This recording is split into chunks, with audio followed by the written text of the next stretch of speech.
caro aluno da disciplina de marketing do curso de administração. Você já me conhece, eu sou o professor Everton Canguçu, um dos dois responsáveis pelas disciplinas de marketing dos seus semestres, junto com o professor Henry Nonaka.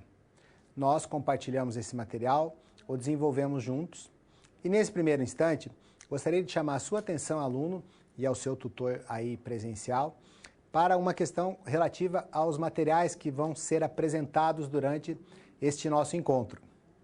Nós temos um conjunto de materiais que vocês receberam e esse conjunto é o mesmo que eu disponibilizo e que eu utilizo aqui durante esse nosso encontro. Entretanto, se a administração do tempo me permitir, eu tenho a liberdade de colocar para a Câmara de Documentos e colocar um ou outro conteúdo a mais, que vocês observam aí na sua sala presencial, como se fosse um slide, mas eu estou retirando da Câmara de Documentos. Isso é uma cortesia e uma liberalidade que esse professor oferece para vocês, quando dá possibilidade da disponibilidade de tempo. Aquela condição de eu tratar de um outro pormenor ou de um outro assunto complementar àquele que está sendo abordado na teleaula. Entretanto, o material que vocês precisam é o que foi disponibilizado para vocês. Muito bem. Então, se houver possibilidade, como no sistema KLS nós não temos o dever de resolver as situações de problema para vocês, isso é uma tarefa do próprio aluno, mas também por uma questão de liberalidade e oportunidade, se o tempo permitir, a gente encaminha a solução para vocês aqui por meio de cortes para a Câmara de Documento. No seu material, esses cortes não estarão presentes. Por quê? Porque eles são um material a mais. É um material que é uma cortesia para facilitar o seu entendimento daquilo que está sendo produzido na teleaula. Isto posto, vamos para a nossa segunda aula da disciplina de marketing, em que estamos tratando do planejamento e inteligência de marketing. Vamos para o nosso material.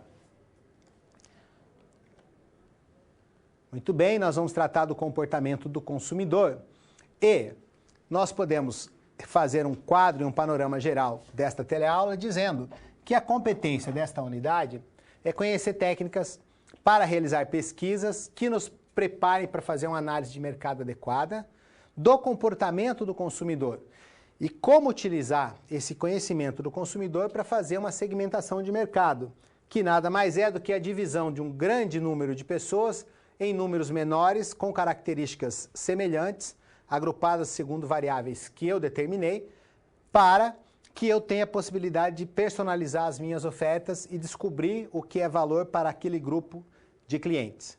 Então, o resumo da nossa teleaula de hoje vai envolver o processo de tomada de decisão, o que são as heurísticas e os modelos mentais, para que nós possamos compreender a importância de saber como é que se dá essa tomada de decisão dos nossos consumidores.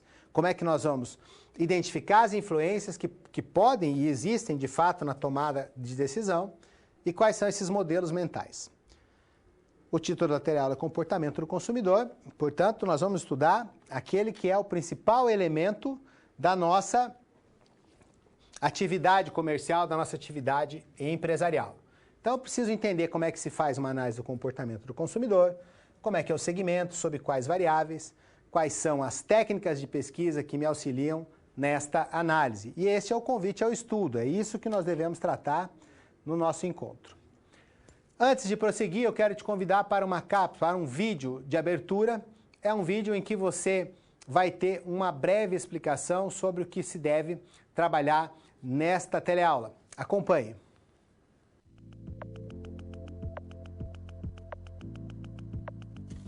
Compreender o comportamento dos consumidores é fundamental para o sucesso das empresas. Quanto mais as empresas entenderem quais as reais necessidades e desejos dos consumidores, maior será a chance de desenvolverem produtos e serviços que atendam a essas necessidades, aumentando seu número de vendas e fortalecendo sua marca. Nessa unidade de planejamento e inteligência de marketing, conheceremos os elementos do comportamento do consumidor e como esse comportamento se forma através de suas vivências e influências. E nas SPs da unidade acompanharemos os desafios da internacionalização de uma franquia do ramo alimentício que quer expandir seus negócios para os Estados Unidos. Pronto para começar? Então acesse o livro didático e o material complementar que você encontra no seu ambiente virtual. E não se esqueça de fazer os questionários das pré- e pós-aulas de cada sessão. Bons estudos! Vocês tiveram uma chamada aí para o nosso início desse encontro. Vamos voltar para o nosso material, para os nossos slides, para eu começar a tratar dos assuntos que são os mais importantes. Vamos lá. Os conhecimentos prévios que podem nos ajudar são a respeito da análise SWOT, que tem uma parte interna e uma parte externa, um olhar para dentro, que são as forças e fraquezas, strengths and weaknesses, e as oportunidades e ameaças, opportunities e threats, que são aquela parte externa da análise SWOT. Nós temos a análise PEST, que é a análise dos macrofatores ambientais que interferem no negócio, a visão baseada em recursos, a visão que é a análise que é baseada na quantidade de recursos disponíveis e na qualificação desses recursos. Se eles são valiosos, se eles são raros, se são difíceis de imitar e se a empresa tem o quê? Organização. Então essa é a análise VRIO que deriva da visão baseada em recursos, VBR. Nós também falamos das 5 forças do modelo de Porter, o grau de rivalidade entre os competidores, o poder de barganha dos fornecedores, poder de barganha dos clientes, ameaças de novos entrantes e ameaças de produtos substitutivos. Tratamos da matriz BCG do Boston Consulting Group, que tem aqueles quadrantes, 4 quadrantes, da vaca leiteira, do questionamento, do abacaxi, da estrela, e esses quadrantes estão baseados no ciclo de vida do produto. Que também vimos, descreve, em relação às vendas, uma parábola com fase de introdução, crescimento, maturidade e declínio. Também falamos da matriz Ansoff, que coloca em oposição o mercado em relação ao produto, podendo haver combinação de produto novo em mercado novo, produto novo em mercado antigo, produto novo em mercado novo e mercado antigo também com essas mesmas possíveis combinações. Então esses são os conhecimentos prévios que nós temos aí para apresentar para vocês. E nesse momento eu gostaria de apresentar qual é a situação geradora de aprendizagem. Aquela situação geral da qual vão derivar as 4 situações problema. Como já vimos, a situação geradora de aprendizagem é aquela situação, aquela ambientação da qual será extraída o nosso questionamento prático. Vamos conhecer a situação geradora de aprendizagem. É a história da Casa de Pão de Queijo, que é uma empresa brasileira com uma história de sucesso de mais de 47 anos, que está alçando voos aí para o mercado internacional e foi convidada para ir para Nova York. Vai abrir uma franquia nos Estados Unidos. E aí nós devemos considerar quais são as características desses futuros consumidores. Já podemos adiantar que são viciados em trabalho, comem fast food, que são comidas gordurosas com muita intensidade calórica, de servimento rápido. São muito estressados, o dia a dia deles é corrido, são ligados às mídias digitais, altamente conectados e altamente informados. Dessa situação geradora de aprendizagem, irão derivar 4 situações problema.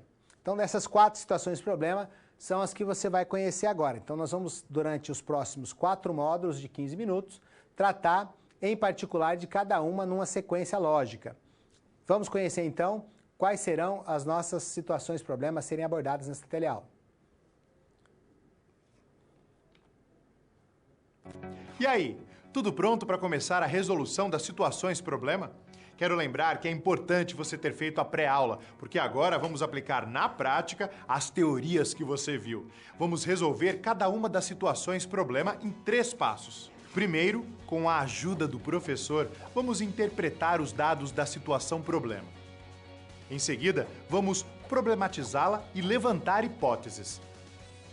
E no final, vamos aplicar os conceitos e teorias que foram resgatados pelo professor para solucionar a SP. Combinado? Então vamos a esse primeiro desafio.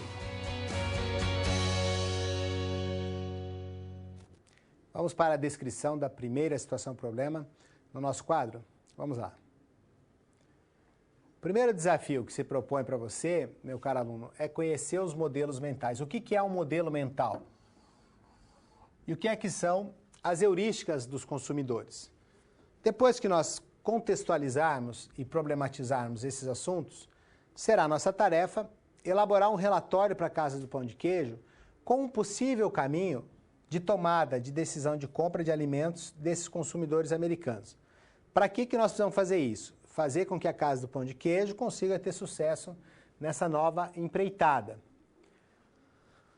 Para que isso aconteça, nós precisamos resgatar qual é o conceito que nós entendemos como marketing. Então, marketing é o processo de descobrir o que é valor para os clientes, do ponto de vista dos clientes. E esse é um erro frequente. As pessoas acham que os clientes vão se interessar exatamente por aquilo que interessa ao empreendedor.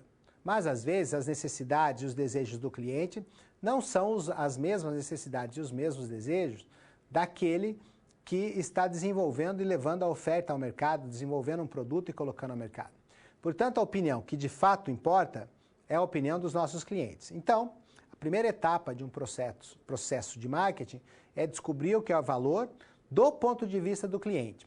Para que isso aconteça com a Casa de Pão de Queijo, ela precisa conhecer os clientes nova-iorquinos, conhecer os hábitos culturais dos consumidores norte-americanos. É isso que conta.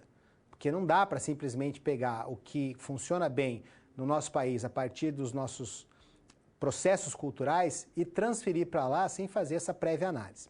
Depois, é preciso, no processo de marketing, além de descobrir o valor, é incluir e agregar esses valores naquele produto, bem ou coisa que será vendido ou trocado, ou serviço, que é algo mais tangível, mais intangível. Quanto o bem tem uma existência corpórea, uma materialidade, o serviço não tem.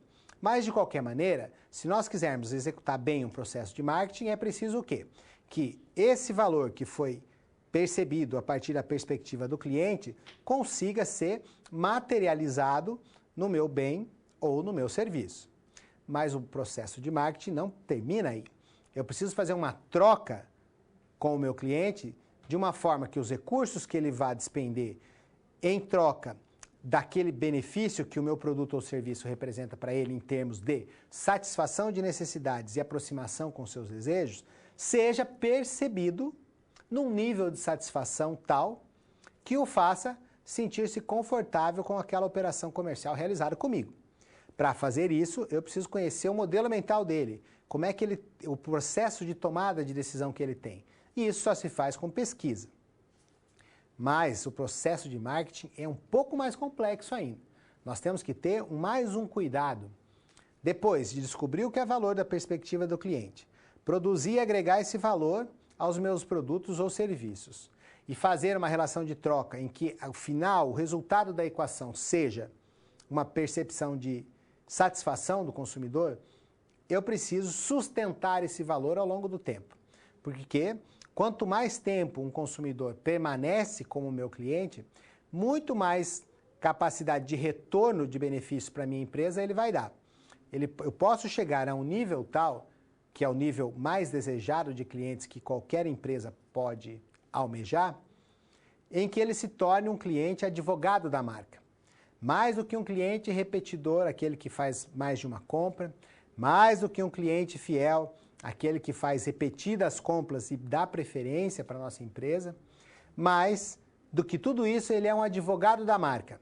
É aquele cliente que, além de repetir as compras na minha empresa, ele ainda advoga em meu favor, defendendo a marca e vendendo, em algum grau, a minha marca e o meu produto para os terceiros. Então, quando ele ouve alguém falar que há uma necessidade relacionada com o ramo em que eu estou operando, ele vai fazer uma significativa insistência para que aquela pessoa procure a minha empresa e não outra para satisfazer a necessidade e realizar o desejo. Então vejam que este é o melhor cenário. Mas e como é que se chega então a uma situação em que alguém insista com o outro sem remuneração nenhuma a fazer esse tipo de defesa de causa da minha empresa? Ora, eu preciso manter com essa pessoa um relacionamento de longo prazo. E um longo prazo resolvendo as necessidades dessa pessoa o mais próximo possível do que ela de fato desejava.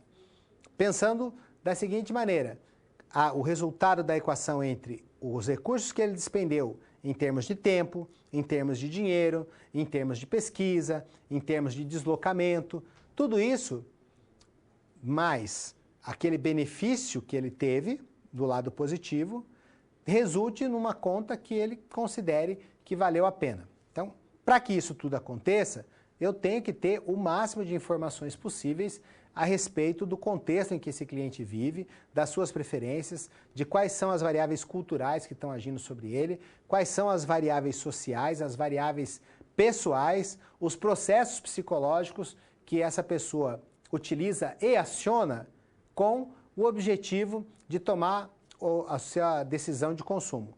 Então, nós vamos entender que a tomada de decisão de consumo, ela tem um componente muito forte de influência do que nós chamamos de modelos mentais. E eu já vou explicar para vocês na sequência que para simplificar esse processo de ter que ficar passando por etapa dos fatores que influenciam a tomada de decisão, existem as formas heurísticas, que é uma forma mais abreviada e mais resumida, mais intuitiva, mais emocional de tomada de decisão.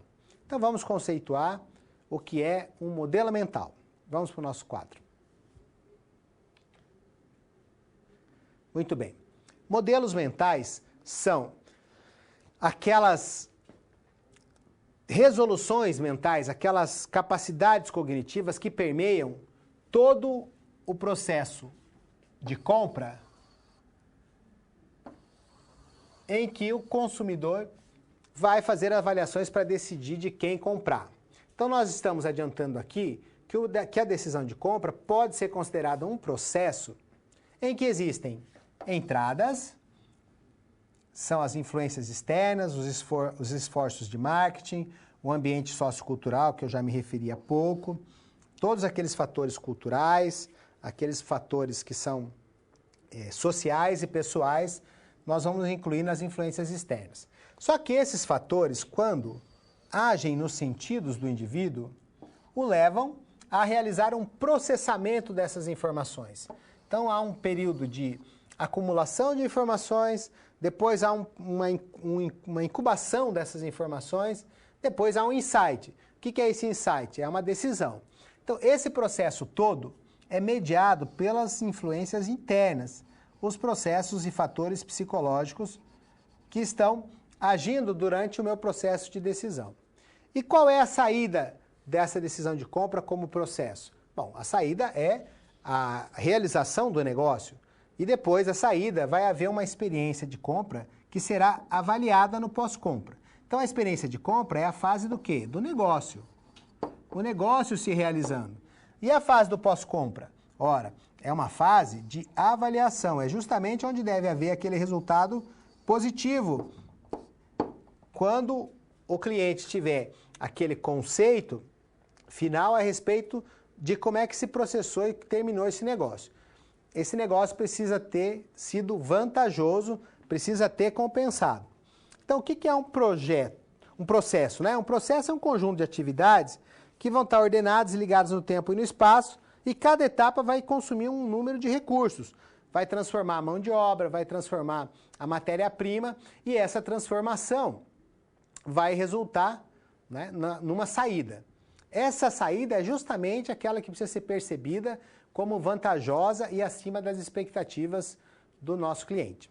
Então, nós entendemos agora que, tanto quanto qualquer outro processo, a decisão de compra também tem as entradas, que são as influências externas, o processamento, que é um resultado dos processos cognitivos, dos fatores psicológicos, e a saída, que é aquela avaliação que vai ser feita dessa experiência toda. Então, nesse processo todo, nós vamos estar acionando os nossos modelos mentais, que são as formas como nós levamos a nossa ação a ser conduzida. Vamos para o nosso modelo mental. Esse modelo mental, ele passa a agir em cada uma das etapas do processo de decisão de compra. Vamos reconhecer que esse processo de decisão de compra vai passar necessariamente por essas questões, não é? Então, como é que nós vamos perceber, sentir e interagir em cada um em cada uma dessas etapas. É por isso que nós estamos falando que os modelos mentais são muito importantes. Eles determinam o quê?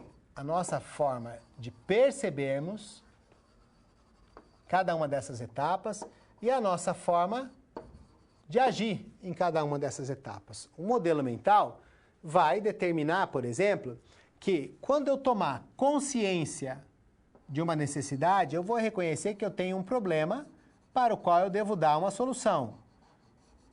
E esses problemas estão dentro daquela pirâmide de Maslow, por exemplo, hierarquizados em necessidades das mais urgentes para as menos urgentes, que as mais urgentes precisam ser saciadas primeiro, resolvidas primeiro. Então eu tenho uma primeira fase, que é a fase em que os modelos mentais estarão atuando no reconhecimento do problema. É a fase de consciência. Mas, para que eu resolva esse problema, eu preciso ter o interesse necessário para buscar informações. E nós vamos ver nessa própria teleaula que hoje em dia nós temos um agente muito sério nessa busca de informações, que é a internet. Nessa fase de busca de informações, eu vou estar submetido ainda àquelas influências externas do processo, que são as entradas. Então, tendo interesse, eu vou buscar o maior número de informações possíveis a respeito das alternativas que eu tenho para resolver aquele problema que eu tive consciência. Muito bem. A terceira, então, nós passamos pela segunda etapa. A terceira etapa é de avaliação das alternativas. Bom, a avaliação das alternativas é justamente eu selecionar as opções que eu tenho e aí eu vou fazer um juízo de julgamento relacionado com qual delas me dará o melhor resultado naquela equação de recursos que eu vou despender e benefícios que eu vou obter. Passada essa avaliação das alternativas, eu vou já para a fase de decisão de compra ou fase de realização do meu negócio. Nessa fase de realização do negócio, é aquela em que a nossa equipe, precisa tratar das objeções. É na fase em que podem surgir aquelas dúvidas, é na fase em que podem surgir as indecisões e nós todos temos que estar preparados para acionar os modelos mentais desses clientes da melhor maneira possível, embasados nas melhores informações, para conduzirmos ao tratamento dessas objeções. Então, se posta diante de nós uma dúvida, um questionamento, e esse questionamento vai ser, com as informações necessárias, muito bem tratado, muito bem resolvido. É assim que nós vamos levar à condução e à conclusão do negócio, que é essa fase de fechamento do negócio em que nós tomamos a nossa decisão de compra. Vamos lá? Voltar para o nosso quadro para conhecer a outra fase? Muito bem. E depois da fase de fechado o negócio, que foi tomada uma decisão de compra, nós temos uma última fase, a fase que será a fase 5, que é o comportamento do cliente pós-compra, que vai ensejar da nossa empresa as melhores ações de pós-venda. Muito bem? Você entendeu então que são conceitos complementares e necessariamente precisam estar relacionados.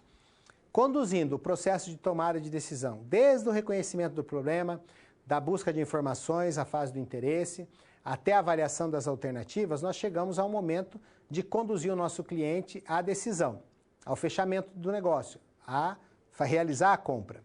Depois disso, o cliente vai ter um comportamento pós-compra e a empresa, nós teremos um comportamento pós-venda. Nós vamos acionar os nossos mecanismos para que hajam nos mecanismos do cliente e ele perceba aquela satisfação. Nós vamos lembrá-lo que ele fez uma boa compra. Nós vamos lembrá-lo dos benefícios daquela decisão. Nós vamos apoiá-lo nas formas de uso.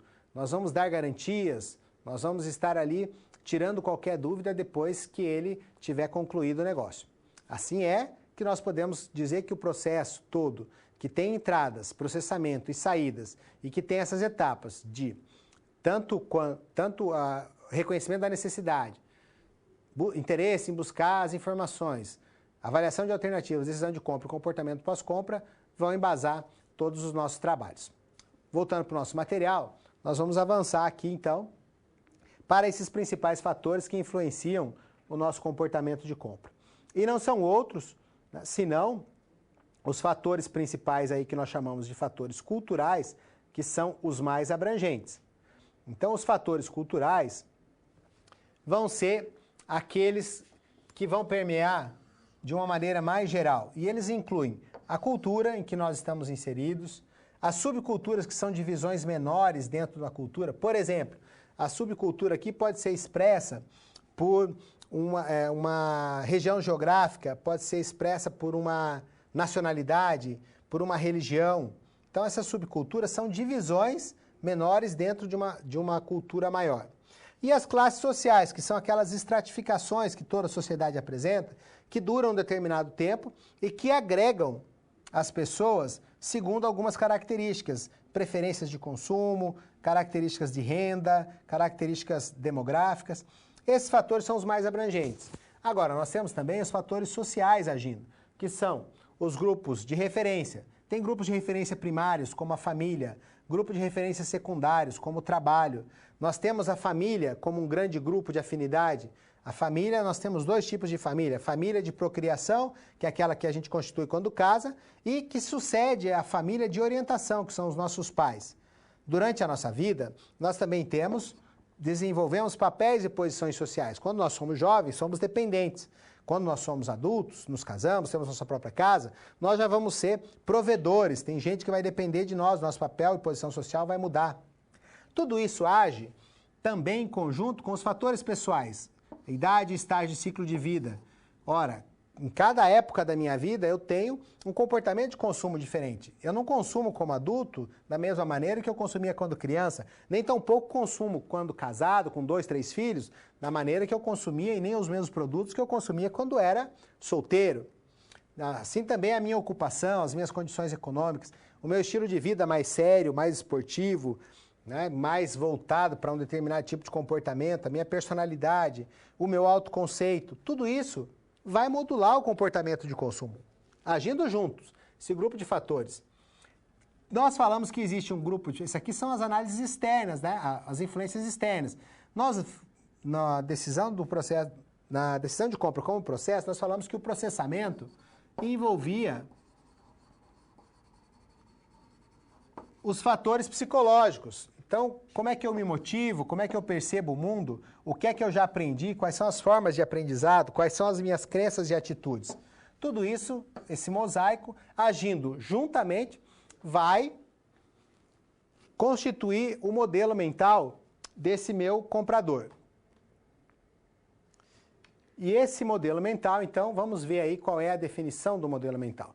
Eu expliquei para vocês que a ação dos fatores culturais, cultura, subcultura, né, classe social, dos fatores sociais, né, os grupos de referência, grupo de afinidade, tudo isso vocês vão ver com mais detalhes. Mas todas essas interferências dos fatores culturais, sociais, pessoais e psicológicos modulam um modelo mental que leva o meu consumidor, o meu comprador, a tomada de decisão. Então vamos saber a definição de modelo mental, já viram como é que ela é aplicada, e qual é a definição de heurística. Vamos lá. Modelo mental. O modelo mental define como nós vamos perceber, então, como é que nós vamos sentir e interagir. São as nossas regras de raciocínio, aquilo que nós utilizamos para tomar a decisão. E, de outro lado, a heurística. O que é uma heurística? A heurística nada mais é do que uma forma mais intuitiva, né? Ela sofre interferência pessoal, ela é mais emocional, tem mais feeling. A heurística, nós podemos dizer que é uma forma simplificadora, pessoal. Por que a gente utiliza a heurística? A gente utiliza a heurística para simplificar o nosso processo de decisão. Então, a heurística é algo que nós utilizamos para facilitar esse processo de tomada de decisão. Então, vamos pensar assim.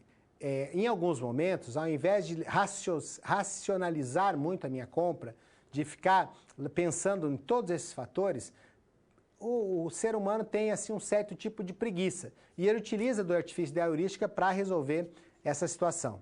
Então é muito importante que nós consideremos a maneira como nós percebemos as coisas. Modelo mental e heurística vão ser modulados pela forma como nós percebemos. Vamos ver a nossa definição de percepção. Percepção é um processo pelo qual uma pessoa seleciona, organiza e interpreta aquelas informações que estimularam os seus sentidos. E aí ele cria um quadro significativo do mundo. Ou seja, a percepção modula o nosso modelo mental. E uma pessoa motivada está pronta para agir. Como ela age? Como ela realmente age, então vai ser influenciada pela forma como ela percebe a situação. Resolvendo a situação-problema, eu vou utilizar esses segundos que nos restam desse bloco para apresentar para vocês aí uma cortesia de resolução do problema que você deverá resolver por si só. Mas podemos apresentar um tipo de resolução, uma dica para você resolver. Vamos lá. Então você pode afirmar que os modelos mentais americanos estão relacionados com o vício em trabalho, eles comem fast foods gordurosos, então são comidas bastante volumosas, é um tipo de pessoa que vive num ambiente de muito estresse, muito conectado e altamente informado. Então seria a forma de você resolver a primeira parte da situação-problema. E a segunda, como é que é o caminho de tomada de decisão desse pessoal? Ora, vai contar muito a divulgação que a Casa do Pão de Queijo pode fazer, a localização dessa franquia pode ser muito importante. Por quê? Um lugar bom para ela se instalar é próximo de outras lojas de comida, porque é para lá que esse pessoal apressado vai, não tem tempo de se deslocar muito. Então, se ele já tem um hábito de deslocar para se alimentar num determinado local, é lá que a Casa do Pão de Queijo deve abrir a sua loja. Ela vai aproveitar a atração de vizinhança. Só que ela vai precisar adaptar os seus produtos para a cultura norte-americana, que está acostumada com porções maiores, mais recheios, não é? Então o pão de queijo não pode ir na mesma quantidade que é oferecido no Brasil, porque lá a cultura é diferente. Mas para fazer isso direito, tem que desenvolver pesquisa de mercado para conhecer bem o seu segmento com mais profundidade e direcionar de maneira mais adequada todo o seu marketing, todo o departamento de marketing para influenciar na escolha do produto. E assim você resolveu a sua situação problema 1. Agora vamos à apresentação da situação problema 2.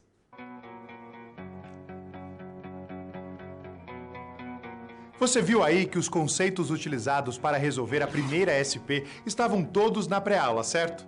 Antes de seguir em frente, ficou com alguma dúvida nesta SP? Você tem algum comentário a fazer? Sem problemas. Ter dúvida é um bom sinal. Isso quer dizer que você está no caminho certo para a aprendizagem.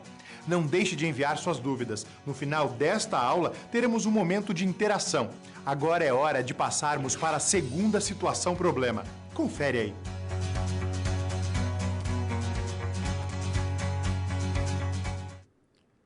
A segunda situação-problema está situada num contexto de analisarmos as influências culturais norte-americanas sobre o negócio da Casa de Pão de Queijo. Então vamos conhecer com detalhes qual é essa segunda situação-problema.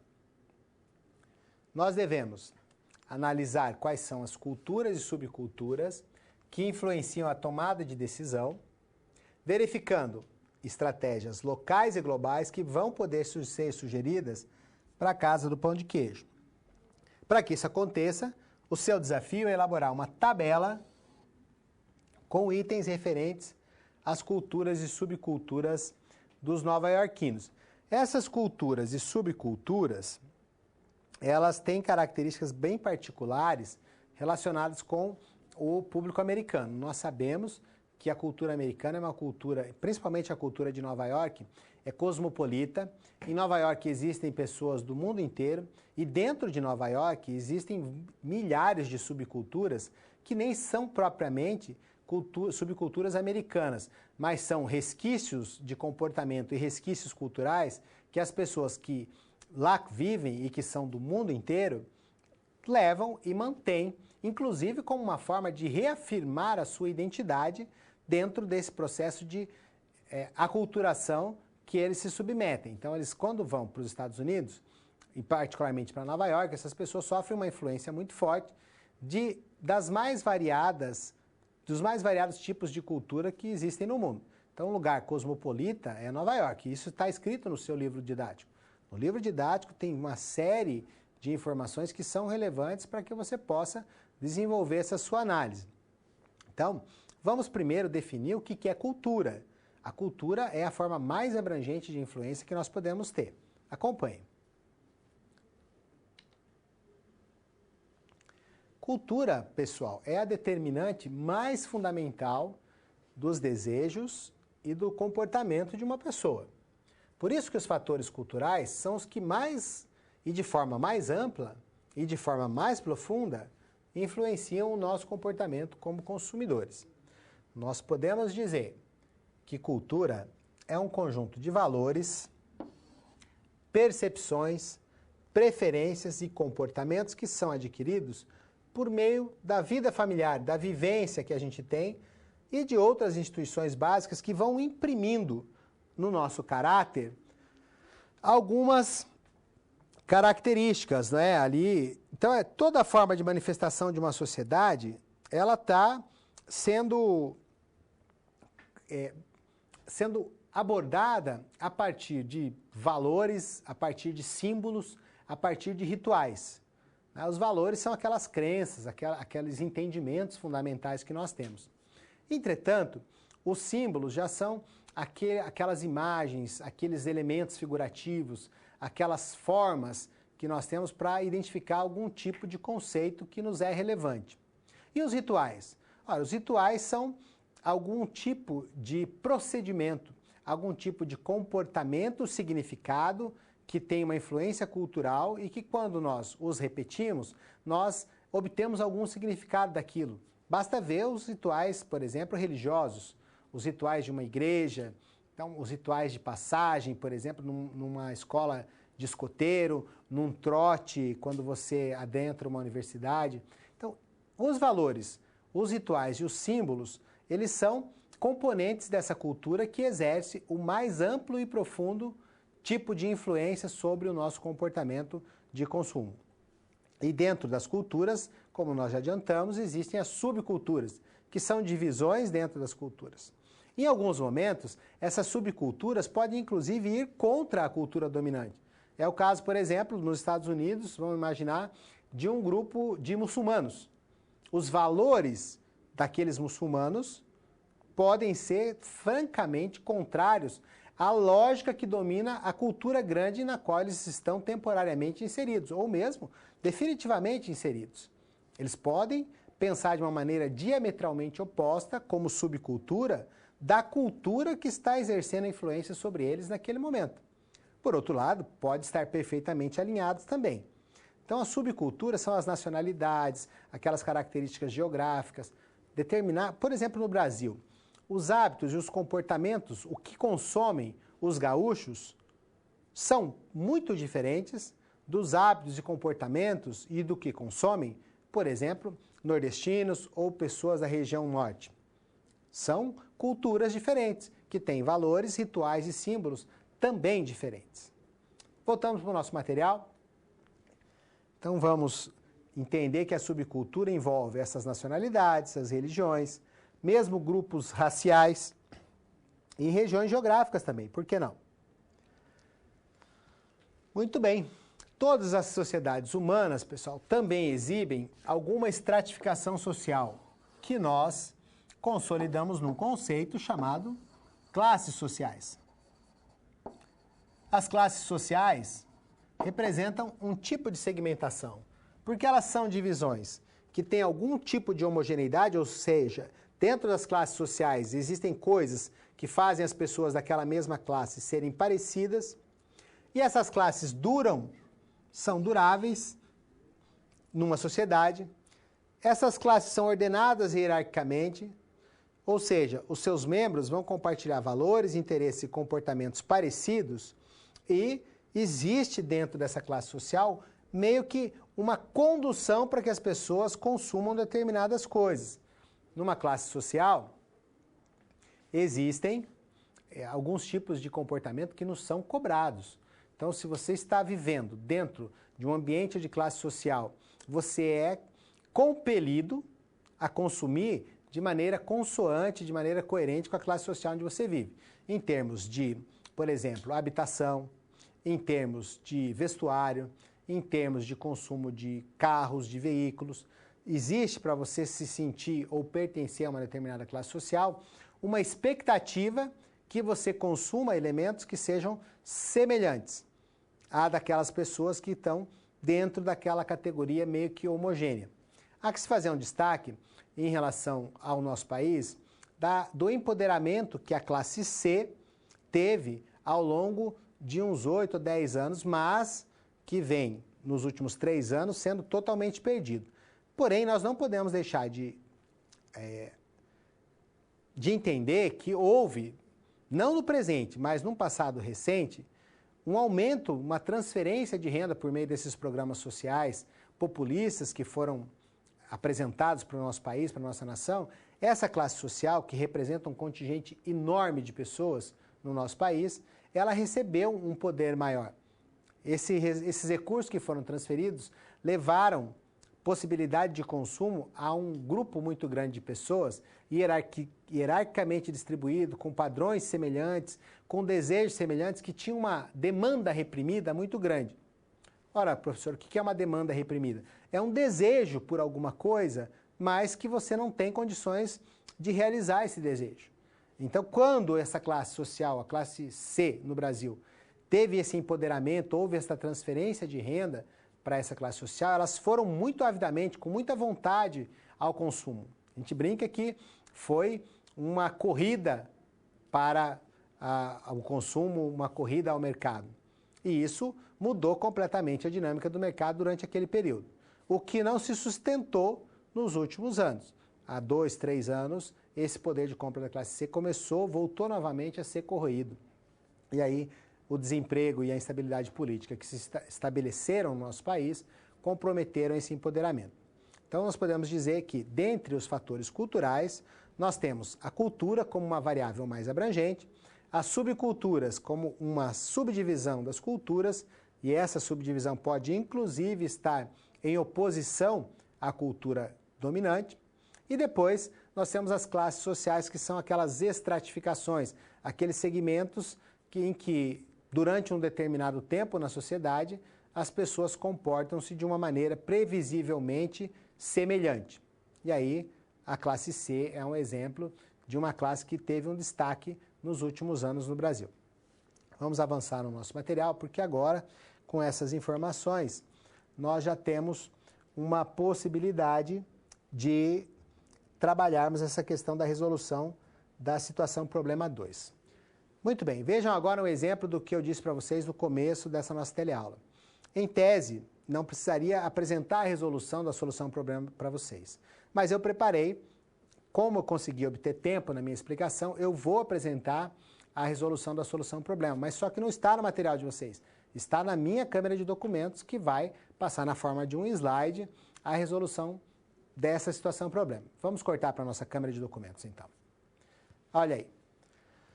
O desafio que estava proposto para você é que você apresentasse a cultura e a subcultura nova-iorquinas. No seu livro didático, você vai encontrar, na sua tarefa de resolver a situação problema, que a cultura e subcultura nova-iorquina é uma grande influenciadora mundial, inclusive influencia o comércio, influencia as finanças, influencia a cultura dos outros países, a moda e o entretenimento. Os maiores espetáculos que você pode encontrar no mundo vão estar lá na Broadway, em Nova York. Então é uma metrópole, gente, cheia de prédios muito altos. Isso significa muita gente concentrada em lugares fisicamente restritos. É um público com um elevadíssimo nível cultural, que se traduz numa diversidade artística e cultural muito grande. Lá é um centro de negócios internacionais. Em termos de características culturais, tem invernos que podem ser muito rigorosos. É uma cidade muito globalizada, cosmopolita e é habituada com costumes diferentes. Ou seja, a cultura e a subcultura nova-iorquina possivelmente vai abraçar o pão de queijo sem grandes restrições. E aí, no nosso próximo slide da câmera de documentos, cortesia, então, essa resolução, ajudá-los a fazer essa resolução de forma mais completa, estou dando umas indicações. O que eu pude perceber é que a casa de pão de queijo não vai precisar adaptar muito, de uma maneira muito radical, os seus produtos. As adaptações que ela deve fazer para se adaptar a essa cultura nova-iorquina estão relacionadas com a quantidade oferecida. Lá o pessoal está acostumado a comer bastante. Então, vai alinhar o perfil do produto com esse perfil apressado do consumidor que quer comida rápida, com alto teor calórico. Né? Também precisa caprichar nos molhos. Por quê? Os molhos e acompanhamentos já fazem parte da cultura nova-iorquina. Ele está mais familiarizado com isso. Então, como eles estão acostumados aí a conviver com muitas culturas diferentes, não existe nenhuma cultura que possa impedi-los de comer o pão de queijo, esse tipo de alimento. Por quê? Porque já é um público que está bem acostumado com essa variedade de culturas diferentes. Muito bem, aí você teve uma boa dica de como deveria ter conduzido a resolução dessa situação-problema. Lógico, com o seu tempo, essa preparação que o KLS exige e que impele que você desenvolva as atividades já antes de vir para a teleaula, e aqui a gente faça apenas um resgate de principais conceitos, você pode fazer uma coisa mais elaborada, mas há uma boa proposta de resolução que te foi apresentada aí. Nesse instante, já podemos partir para a situação problema 3. Observe a nossa cápsula de apresentação. Agora você já resolveu com o professor 2 situações problema. Os conceitos por trás delas foram vistos antes na pré-aula. Ainda faltam 2 SPs para que a gente possa encerrar a unidade. Perceba que estamos seguindo aqueles 3 passos. Compreendemos e interpretamos o enunciado da SP. Levantamos hipóteses sobre ela e aplicamos os conceitos para resolvê-la. Surgiu alguma dúvida? Envie para nós. Agora é a hora. Não deixe para depois. Vamos à próxima SP.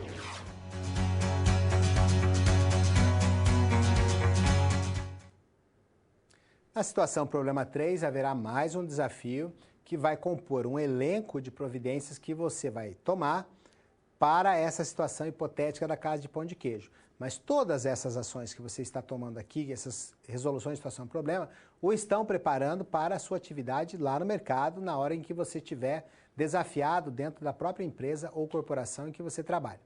Então vamos conhecer qual é a nossa situação-problema 3. Muito bem.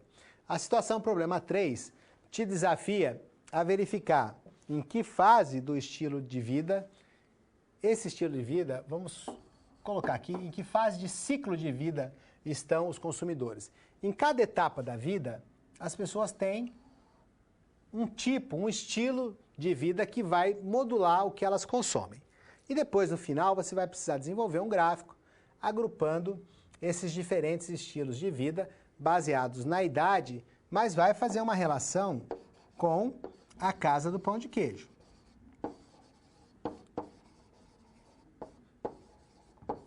Nós temos que ter um propósito em todas as nossas ações aqui, né, no nosso trabalho. Nós estamos resolvendo uma situação geradora de aprendizagem. Aí você vai ter que o estudo do comportamento do consumidor sofre, ou melhor, recebe a influência e a colaboração de diversas ciências sociais aplicadas. Muitas dessas ciências sociais colaboram para que você possa ter um bom entendimento de como é que funciona o modelo mental, como é que funcionam as formas heurísticas de tomada de decisão do consumidor, que afetam essa tomada de decisão como um processo que tem entradas, processamentos e saídas. Então, todas essas ciências, elas colaboram de alguma forma para que o estudo do comportamento do consumidor se consolide como uma ciência que agrega conhecimento das outras. Então, vamos ver como cada uma dessas ciências colabora com o nosso estudo. Nós temos a antropologia cultural. Ela contribui para o estudo do comportamento do consumidor, estudando a cultura de um grupo ou sociedade e a influência dessa cultura no indivíduo. Nós temos a psicologia social, que contribui para o comportamento do consumidor ao estudar o comportamento do indivíduo em grupo. O indivíduo em grupo tem um comportamento que às vezes é muito diferente do seu comportamento individual. A sociologia vai trabalhar essa questão. Ela contribui para o estudo do comportamento do consumidor, estudando o homem na sociedade e as suas interações e relações sociais. Então, essa é a sociologia. E a economia? Ora, a contribuição da economia está baseada nos estudos dos fatores que regulam o mercado, o que produz, por exemplo, uma sazonalidade, a disponibilidade de crédito, as variações de oferta e de demanda segundo a renda, como é que os preços se comportam, quais são as preferências dos consumidores. E a psicologia, então? Nós reconhecemos que os fatores psicológicos atuam na fase de processamento da decisão de compra como um processo. Então, a psicologia vai estudar os fenômenos psíquicos e os comportamentos do comportamento do indivíduo, ou seja, aquele comportamento do indivíduo que está baseado no seu repositório de instintividade e que acontece como coisas que ele nem tem conhecimento às vezes, é fruto de um funcionamento psicológico interno. E o marketing, a nossa disciplina, muito bem, ela contribui para o estudo do comportamento do consumidor, estudando como tornar lucrativa, exatamente aquilo que eu falei, percepção de jogo do ganha-ganha, e sustentável a manutenção por um longo tempo da nossa situação de ter o cliente na nossa empresa. Mas tem também a contribuição de uma outra ciência que nós conhecemos como semiótica. Coloque um destaque aí, porque de tudo que eu falei, essa é que talvez você tenha menos familiaridade. Com o que a semiótica contribui para o estudo do comportamento do consumidor?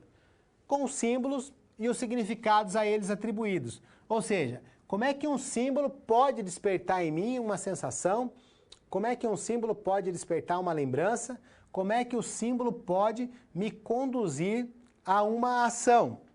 Isso é uma coisa que a semiótica é que vai nos permitir. Muito bem. Então, para a gente conhecer esse ciclo de vidas, a gente volta com aquele slide que fala, ora, estão agindo simultaneamente sobre esse elemento aqui, que é o comprador, fatores culturais, fatores sociais, fatores pessoais e fatores psicológicos. Professor, por que é que você botou esse slide aí de novo?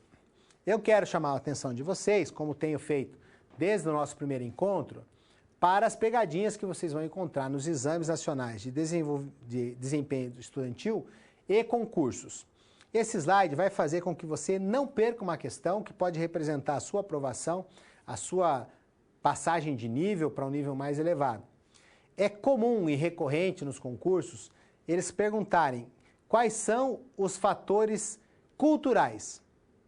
E aí nos fatores culturais, eles vão colocar lá alguns fatores e pedem para vocês classificarem. Muito bem, é bom vocês lembrarem que as classes sociais não são classificadas como fatores sociais. É aí que está a pegadinha. A gente pensa, classe social é um fator social. Não, as classes sociais são um dos fatores culturais. E essa pegadinha é comum e recorrente nos exames. Então você não vai mais cair nessa armadilha, ok? Quando você tiver que classificar as classes sociais dentro dos grupos de fatores que modulam o comportamento do consumidor, você vai apontar que as classes sociais são fatores culturais. Muito bem, vamos adiante com os nossos slides e o nosso material. A gente falou a respeito do ciclo de vida do nosso consumidor. Então, o ciclo de vida da família e o comportamento de compra. No livro de vocês, vocês vão ter esse assunto tratado de uma maneira não categorizada, assim, já por grupos etários. Mas eu fui buscar, para colocar no material de vocês, que existem alguns grupos que você pode separar. Essa classificação que está apresentada aqui para vocês, nesse slide, no próximo, ela não é fixa, não é rigorosa. Isso aqui é uma sugestão de classificação. Então, vamos pensar o seguinte. Se uma pessoa está no ciclo de vida, num grupo etário de primeira infância de 0 a 5 anos, as características comportamentais mais importantes desse grupo é que ela tem uma dependência total dos pais, não tem capital próprio, né, está na fase de desenvolvimento físico, está usando a locomoção, acontecem mais acidentes e doenças. Criança de 0 a 5 anos é egocêntrica, né, cochila muito, mas acompanha as compras de quem toma conta e já a partir dessa idade influencia no comportamento de compra daquela pessoa que está acompanhando. Quais são os produtos de interesse dessa faixa etária? Alimentos para bebê, berço, roupa, creche, serviço pediátrico, aqueles remédios para fazer aqueles aparelhos de nebulização, cereais, balas, brinquedos e livros. Mas vamos pensar que o ciclo de vida pode estar um pouco mais avançado. Vamos pensar aqui o início da adolescência, vamos pular para cá. Dos 13 aos 15 anos, É a fase da puberdade, você passa do grupo de referência da família e já tem a influência de um grupo de referência secundário, que é o grupo dos colegas, vai começar a se preocupar com a aparência física, tem mais independência, vai começar uma transição para a vida adulta. As características de consumo: comida pouco saudável, gibi, livro de aventura, DVD, CD, smartphone, já começa, né? Cosmético, artigo de limpeza pessoal. Isso.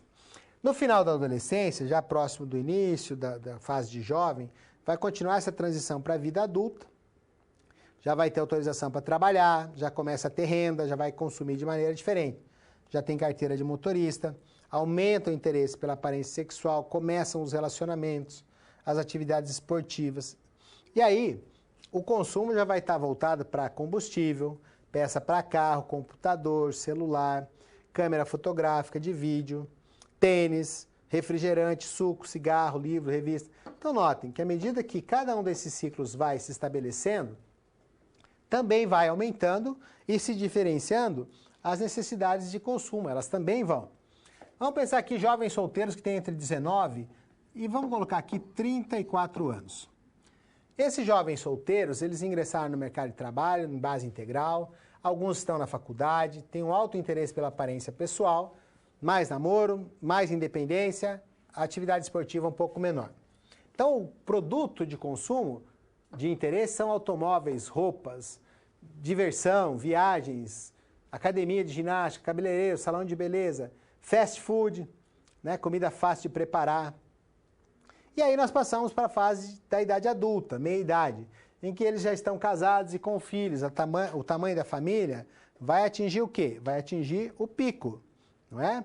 Aí ele atinge o pico e os filhos estão na escola, têm consciência de segurança, muito tempo nos cuidados de casa, né? A carreira do marido vai progredindo, da esposa vai progredindo, tem mais passeios de automóveis. Aqui já é uma fase de reposição de bens duráveis, gente. Né? Vai preocupar mais com seguros, equipamentos esportivos, mobília para casa e também com a fase de presentes. A síntese, antes de passarmos para a resolução dessa situação-problema, a síntese é que, à medida que nós vamos avançando nos nossos estágios de idade, de vida, a nossa forma de consumir, os nossos interesses também mudam. E o marketing precisa conhecer quais são os principais produtos que determinam o interesse de comportamento de consumo das pessoas ao longo da vida. Tem, por exemplo, uma situação que não está nessa classificação, como eu disse, existem várias possíveis, tem uma que chama DINKS, chama Double Incomes, No Kids, a tradução dela. É uma classificação americana para um grupo de faixa etária em que os jovens se casaram, então duas rendas, tem a renda do rapaz e a renda da moça, a renda do esposo e a renda da esposa, e ainda não tem filhos. Então é uma fase em que a renda aumenta bem, porque você soma duas rendas. E como não tem filho, para ter aquelas despesas grandes que a gente tem quando tem filho, eles podem modular o comportamento de consumo para uma determinada área. Depois que nascem os filhos, e os filhos ainda permanecem em casa, o padrão de vida diminui um pouco, porque essas pessoas vão ter que prover as necessidades dessa criança. Então, aí já há uma diferença. E quando os filhos crescem? Quando os filhos crescem e saem de casa, é uma outra situação. Quando a pessoa é, por exemplo, um aposentado, um sobrevivente que já se aposentou, a renda cai drasticamente, aquilo que a pessoa pode consumir também muda.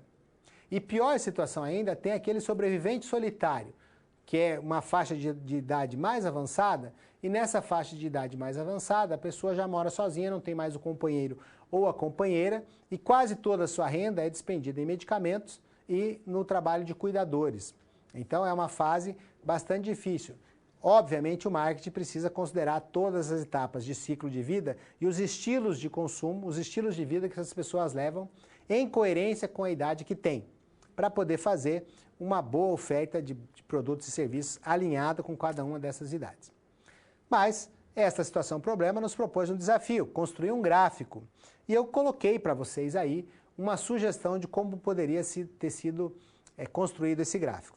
Vamos acompanhar então. Aí está.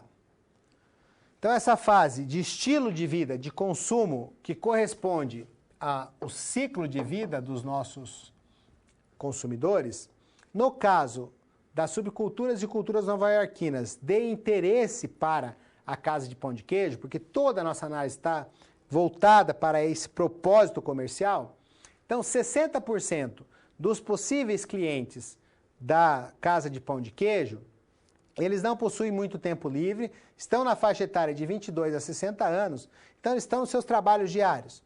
É importante a opinião dos familiares, eles se preocupam com o sustento das famílias e são pessoas mais ocupadas, que têm mais obrigações. Este é o quê? O principal mercado que a Casa do Pão de Queijo vai abranger.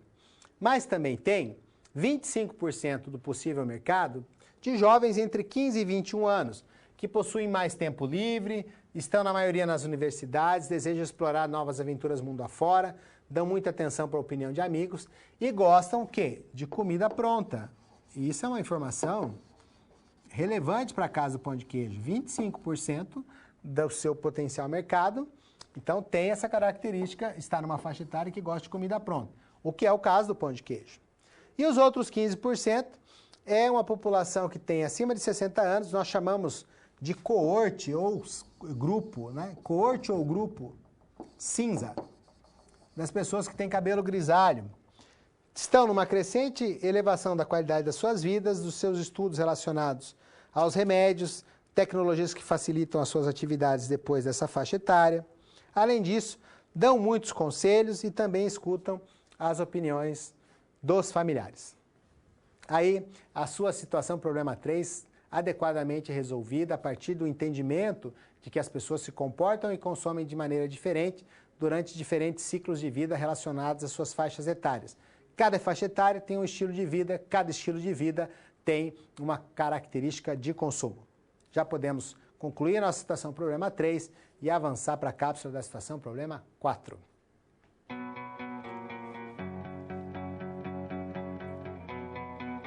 Até agora, vimos 3 situações problema sendo resolvidas pelo professor, com conceitos que aprendemos na pré-aula. Você tá vendo que a pré-aula é chave. É importante refletir sobre como aplicar todos esses conhecimentos no seu dia a dia, contextualizando cada uma das SPs. Você já parou para pensar como tudo isso que você está aprendendo pode te ajudar na vida profissional? Gostaria de lembrar também que, em caso de dúvida, você sempre pode usar o chat. Participe, envie suas dúvidas. Então, vamos nessa!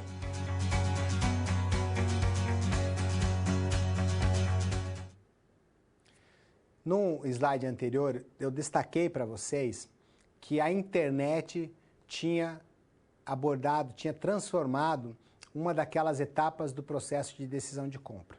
Eu referi-me ao processo de decisão de compra como um processo que tem a etapa do reconhecimento da necessidade, que é aquela fase da consciência, depois o interesse em buscar informações, a avaliação das alternativas, a negociação e a decisão de compra propriamente dito, e o comportamento pós-compra do cliente e de pós-venda da nossa empresa. O que modula e interfere muito é a questão da internet. A internet veio e trouxe possibilidades tanto para os usuários, para os nossos clientes, quanto para nós como empresas, como provedores de bens e serviços para satisfazer as necessidades que as pessoas têm, para realizar os desejos que as pessoas têm e buscar um posicionamento na mente desse mercado que são os nossos clientes. O que é o posicionamento? Eu quero ser lembrado por alguma característica distintiva. Eu quero que algo que seja diferente dos demais fique na lembrança das pessoas e seja relacionado positivamente com a minha empresa. E a internet é algo sensacional e de muito impacto nessas fases. Então, na fase de interesse e de busca de informações, a internet, as mídias sociais, elas são um dos elementos que mais transformaram esse jogo que existe entre cliente e empresa. Aumentou muito o poder dos nossos usuários, dos nossos clientes. Aquela força competitiva de Porter, que considera, em uma das suas 5 forças, o poder de barganha dos clientes, tem uma transformação, tem uma modulação bastante severa causada pela internet, porque ela deu mais poder aos usuários. Os usuários hoje podem buscar informações em tempo real. Eles podem ter um número muito grande de possibilidades para adquirir ali o conhecimento necessário para facilitar a sua tomada de decisão. E também, na outra fase, que é a fase da avaliação das alternativas, eles podem buscar na internet os meios de decidir quais são as melhores opções que tem. Então, há um impacto muito grande do ponto de vista dos usuários com o acesso que as tecnologias da informação trouxeram e, particularmente, a internet. O acesso à internet empoderou, aumentou muito a capacidade de interferência do poder de barganha do cliente nesse processo. De outro lado, as empresas, por sua vez, têm investido bilhões, e foram mais de 10 bilhões no ano de 2016, para conhecer como é que funciona esse processo de busca, coleta de informações e de oferecer as informações que o cliente está buscando para tomar as decisões em cada uma das etapas desse processo. Então, as empresas hoje têm acesso a inúmeros sites que fazem o monitoramento do comportamento desses consumidores online. Eles podem fazer associação de frequência, se pode medir quanto tempo as pessoas permaneceram nos sites. Inclusive, existem estudos que nós conhecemos como neuromarketing, que estão estudando como é que a pessoa está, a câmera filma e o monitor anota, registra em qual local do site, da tela do computador, a pessoa permaneceu mais tempo durante a visita que ela fez àquele site. Notem a sofisticação que já se encontra esse processo. E aí vão se verificar quais são as ações que podem ser tomadas para levar à conclusão daquele processo de compra ou facilitar com que aquele processo aconteça mais rápido. Assim é que a internet transformou de uma maneira bastante radical e modulou de uma maneira bastante intensa o comportamento do consumidor. Então vamos ver na forma de um infográfico quais são alguns dos benefícios, quais são algumas das consequências do surgimento da internet para o comportamento do consumidor. 2 infográficos. Muito bem, algumas questões a respeito da internet. Os investimentos empresariais em ações na internet para conquista de consumidores e para realização e concretização de negócios foi da ordem de 10 bilhões e 400 milhões de dólares no ano de 2016. O Brasil é um país que está em terceiro lugar no compartilhamento de informações nas mídias sociais. Ou seja, o Brasil é um país que foi avidamente, ou seja, de uma maneira intensa, ele recorreu às mídias sociais como forma de manifestação. Essa internet causou um empoderamento, ou seja, trouxe muito mais poder para os nossos clientes, quer seja pela disponibilização de informações sobre empresas, sobre produtos, sobre formas de pagamento, quer seja sobre a busca de informações e avaliação de alternativas para realizar suas compras.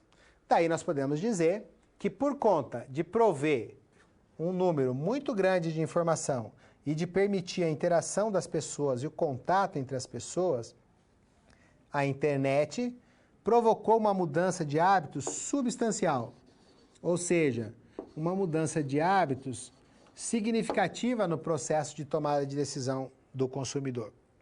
Ela ofereceu a possibilidade de mais mobilidade e interatividade para esse consumidor, eliminando as fronteiras físicas. E a propósito dessa redefinição das fronteiras físicas, eu gostaria de apresentar um conceito para vocês que nós conhecemos como consumidor omnichannel. Omnichannel é uma expressão em inglês para aquele consumidor multicanal. O que significa?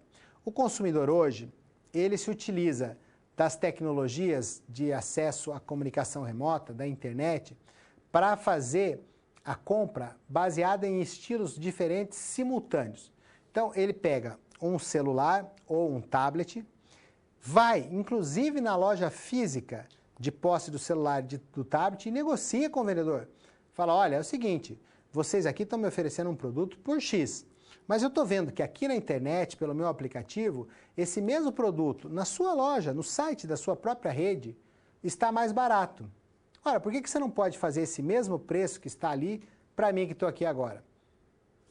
Vejam, e muitas vezes os consumidores vão até a loja física somente para materializar o seu estudo, para tangibilizar a sua avaliação. E depois, ali na loja física mesmo, ele viu o produto, conferiu os atributos em loco, pôde tocar, pôde sentir o produto, ele fecha o negócio pelo aplicativo do seu celular ou pelo aplicativo do seu tablet. É isso que nós chamamos de consumidor omnichannel. É aquele consumidor que usa todos os recursos tecnológicos na hora de tomar a decisão para fazer a sua compra. Isso só aconteceu em função dessa possibilidade do acesso às tecnologias. Considere uma situação que tem acontecido com recorrência e com bastante frequência atualmente. As pessoas, quando vão aos médicos realizar suas consultas, a um pronto-socorro, a um consultório particular, a um consultório do SUS, as pessoas já vão informadas. Inclusive, em alguns casos, elas debatem com os profissionais da saúde o diagnóstico, debatem os tratamentos, debatem os medicamentos. Elas, hoje em dia, têm acesso a informações que não lhes eram acessíveis anteriormente. É a tecnologia diminuindo o poder de decisão daquelas pessoas que têm os postos mais altos. Eu vou tratar disso com vocês. A tecnologia permite que haja uma redistribuição de poder naqueles encontros, naqueles front sites que existem entre os consumidores e os provedores de serviços ou de produtos para consumo.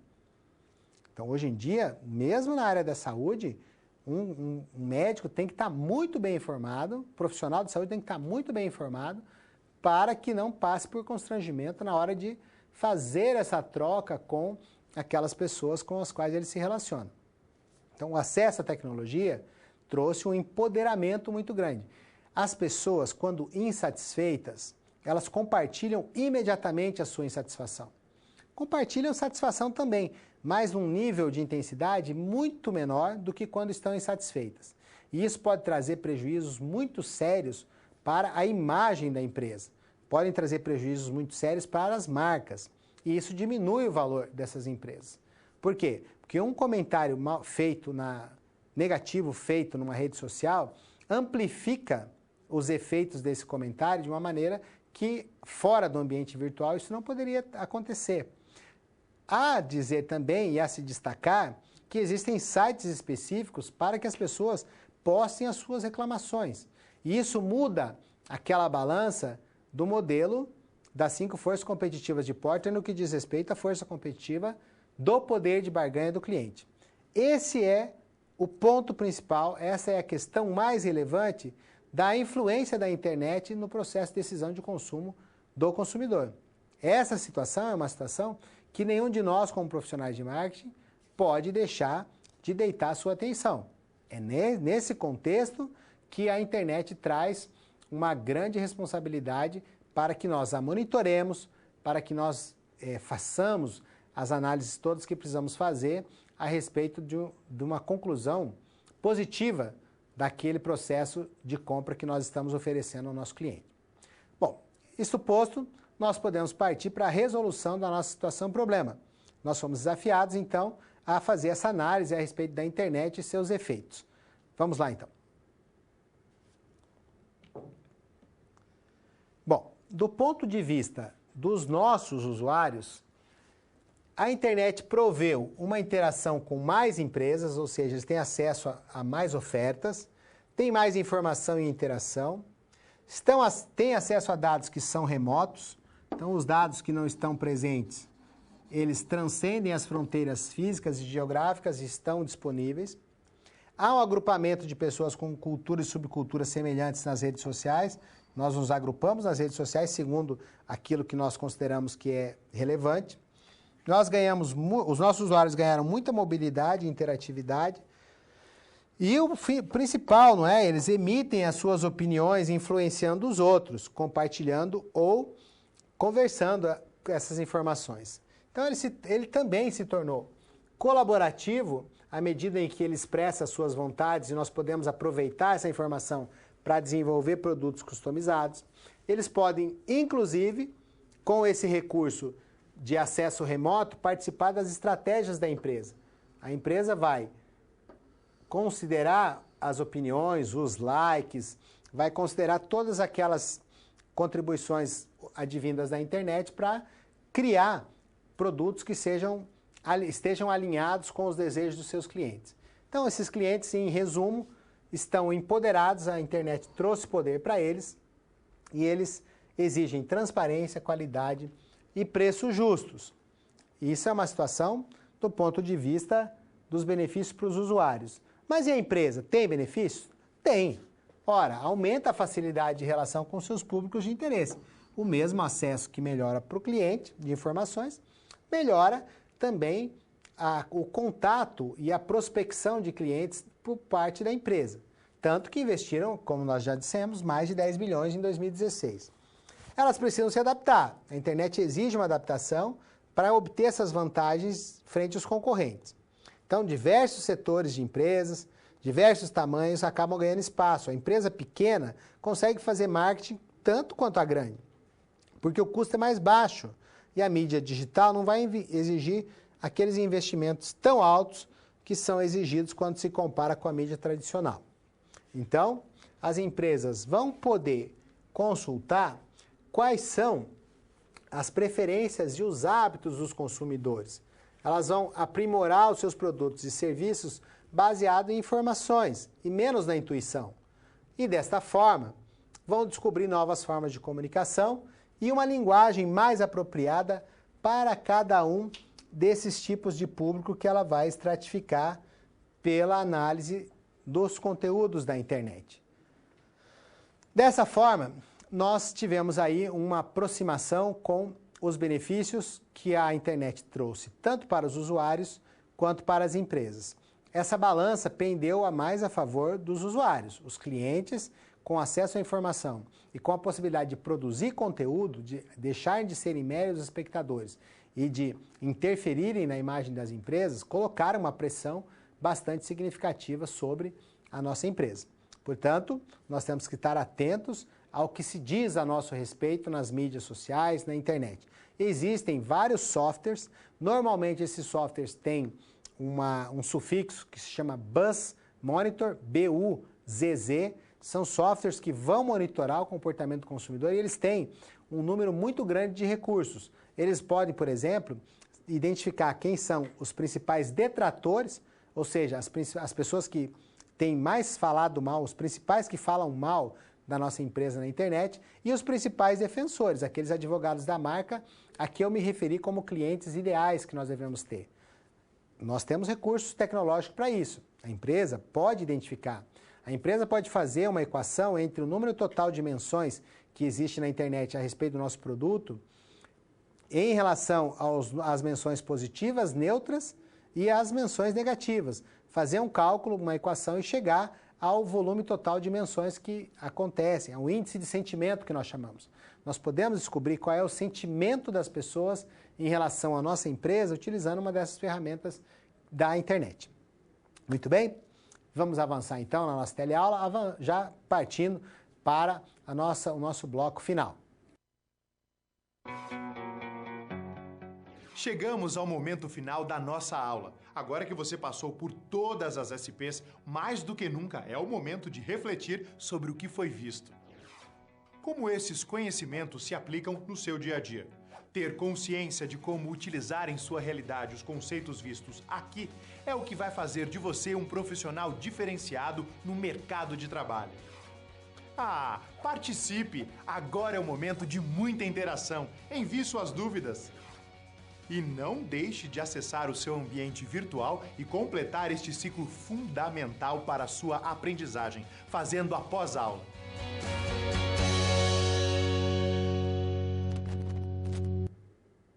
Nossa última situação-problema esteve relacionada às informações, aos dados que são possíveis de ser obtidos pela tecnologia da internet, pela tecnologia da informação.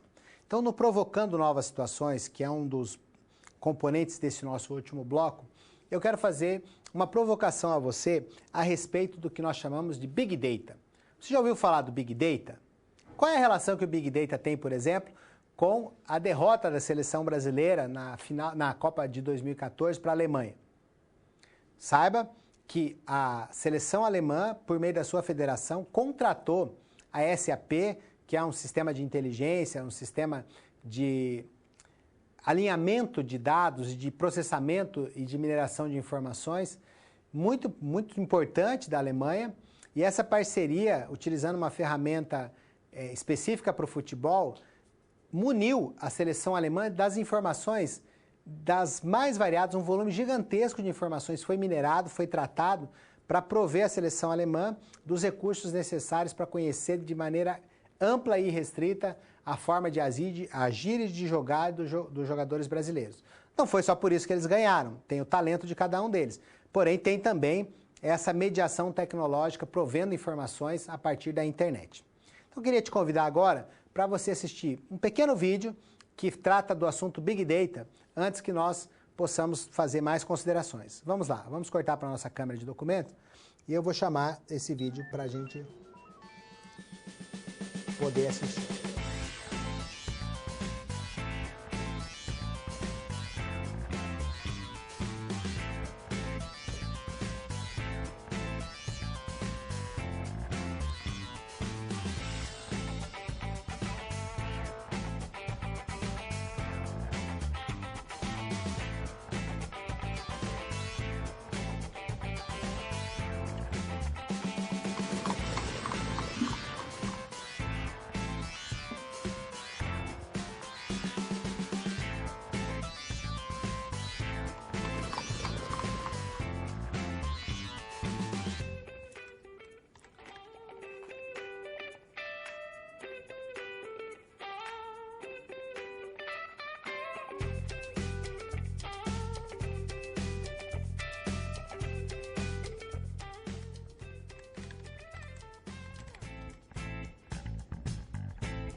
Muito bem, pessoal. Vocês tiveram aí um vídeo que fala sobre o Big Data. É uma provocação porque no nosso próximo encontro nós vamos tratar do Big Data com maior detalhe. Big Data é um grande banco de dados relacionais que trabalha com um volume de dados absurdos, muito grandes, e ele consegue fazer predições, ele consegue fazer previsões e facilitar com que a nossa tomada de decisão seja menos intuitiva e mais baseada em dados. E os benefícios de uma decisão mais baseada em dados são muito grandes e muito relevantes. Pessoal, gostaria de, finalizando por aqui, as minhas considerações, depois vou passar por um tempo para verificar quais são as principais dúvidas de vocês e o vídeo de encerramento. Um recado, nossa próxima teleaula vai estar disponível para vocês, ela será gravada porque a data é uma data de feriado, é a nossa segunda-feira de carnaval. No entretanto, a sua teleaula estará lá gravada à sua disposição para que você possa fazer uso dela. Vamos aguardar uns segundinhos que eu vou verificar quais são as principais dúvidas e já volto para que nós possamos interagir. Um segundinho só.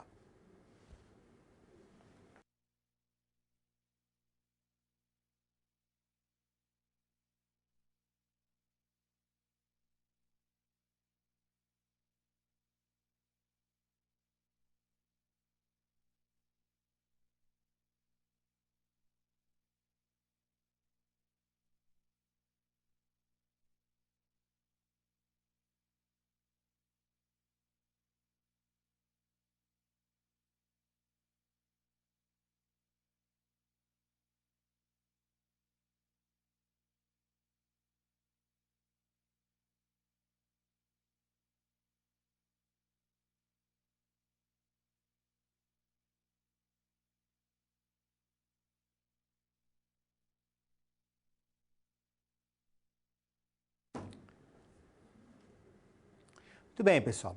Entre os questionamentos e as contribuições que eu obtive de vocês, estão a necessidade de se fazer uma menção às subculturas de brasileiros que é muito grande e substancial em Nova York. De fato, esse é um mercado potencial. Entretanto, a estratégia da Casa de Pão de Queijo, direcionada e comentada no livro didático, ela não diz respeito somente ao atendimento de brasileiros. O que a Casa de Pão de Queijo quer é atender todo o segmento lá, e não um subsegmento, um nicho de mercado, que seria, por exemplo, atender somente brasileiros. Mas é um comentário, uma anotação digna e pertinente. Nós dizemos que esse grupo de brasileiros que já mora em Nova York certamente vai aderir com vontade aos produtos da Casa de Pão de Queijo. Vai ser, inclusive, uma forma de reafirmar, como eu já tinha dito, os seus laços culturais com a terra natal. Outra questão é, como é que eu posso saber, professor, se as análises que eu faço sobre o comportamento do consumidor foram corretas? Bom, todo investimento em marketing, qualquer que seja, ele é avaliado, né, a gente chama de ROME, retorno obtido sobre investimento em marketing, inclusive sobre as ações de comportamento do consumidor, ele é avaliado pelos resultados. Então, se você obteve um bom comentário na internet, se você obteve uma repetição da compra daquele cliente, você certamente agiu da maneira correta. Então, não tem outra maneira. A forma de você obter uma confirmação se a decisão que você tomou, se a análise que você fez foi uma análise correta, vai depender dos resultados que você obtiver em termos de aumento de market share, por exemplo, aumento de vendas, aumento da sua lucratividade, aumento do número de visitas ao seu site, aumento de repetição de compras. Muito bem, agora eu quero agradecer a sua atenção e pedir que você observe e assista com cuidado o vídeo de encerramento dessa unidade. Um grande abraço a todos e foi um prazer estar mais uma vez com vocês.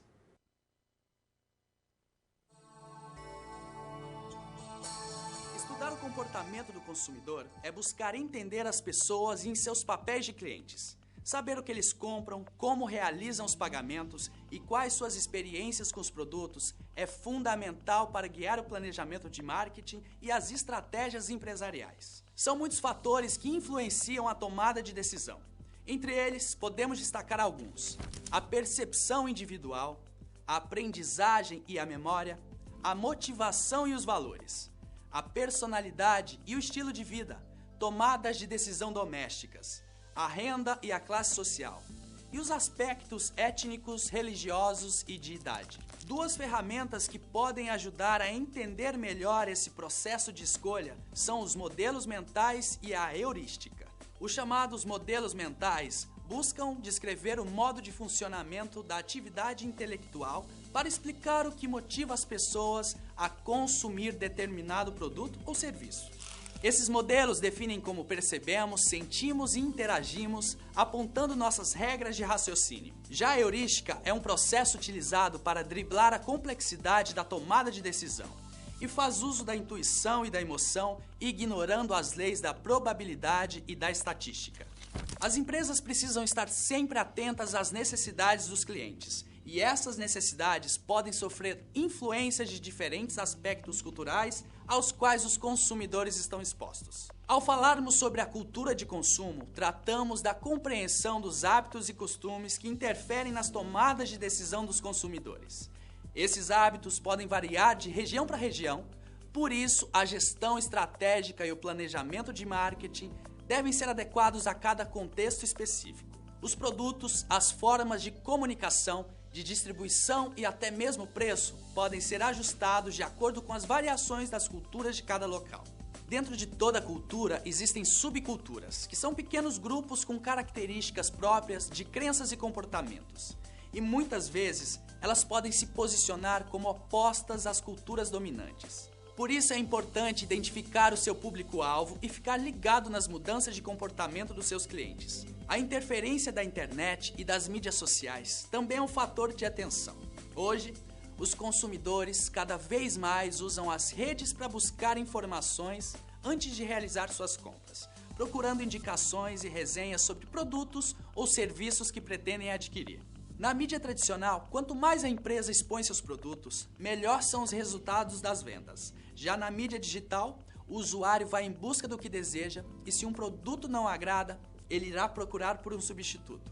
É por isso que muitas empresas têm investido cada vez mais em mídias digitais. Mas só essa ação ainda não é suficiente para cativar o público. Os consumidores também passaram a exigir transparência, qualidade e preço justo das empresas, que precisam se adaptar para obter vantagens competitivas frente aos concorrentes. Para aprimorar seus serviços e produtos, as marcas usam as plataformas online para consultar preferências e hábitos dos consumidores. Assim, elas podem utilizar novas formas de se comunicar, utilizando linguagens adequadas para cada tipo de público. Essa relação mais próxima entre marca e consumidor busca promover experiências e interações diretas que se fortalecem no momento da tomada de decisão. Os estudos da inteligência de marketing estão em constante transformação. Pesquise mais sobre o assunto e mantenha-se sempre atualizado. Até mais!